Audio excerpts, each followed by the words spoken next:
మీ అన్నకి ఏమైనా తినడానికి తీసుకురమ్మంటావా? అన్నకి రోజు ఆపరేషన్, ఏమీ తినకూడదు. ఆల్ ది బెస్ట్ అన్నా.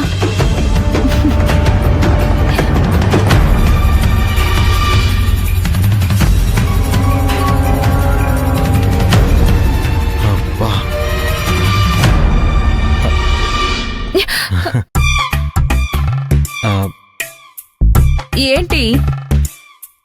నువ్వంటే నాకు చాలా ఇష్టం. ఆ తర్వాత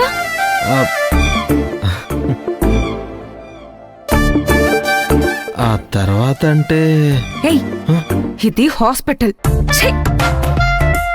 నందిని, నందిని,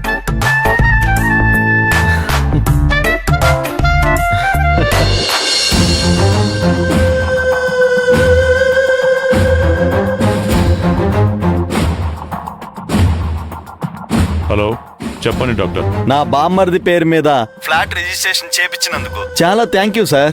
దాని విలువ ₹1 కోటి తెలుసు కదా. మీరు పని ఫినిష్ చేయకముందే నేను పేమెంట్ చేసేశాను. మీరు పని ఫినిష్ చేయాలి. తప్పకుండా రావను సార్. ఈరోజు ఆదికి ఆపరేషన్ ఉంది. అతని నరాలకున్న ప్రాబ్లం చాలా డెలికేట్. కొంచెం తేడా అయినా అతను పర్మనెంట్ గా కోమాలోకి వెళ్తాడు. ఆ కొంచెం తేడా మీ చేతులతో మీరే చెయ్యాలి. నేను అదే పని చేస్తున్నాను సార్. వేరే ఎక్కడ పరీక్ష చేయించినా అనుమానం రాకూడదు కదా. ఇంకా కొద్దిసేపే ఆది నార్మల్ గా ఉండేది. ఆ తర్వాత జీవోత్సవంలా అయిపోతాడు. ఇంట్లో ఉంచుకోవాలో శ్మశానానికి పంపాలో తెలియక అల్లాడిపోతారు.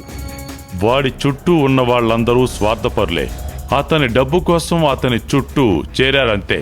కొద్ది రోజుల తర్వాత వాళ్ళు బతిమాలుతారు, ఏదైనా ఇంజెక్షన్ ఇచ్చి ఆదిని చంపేయమని.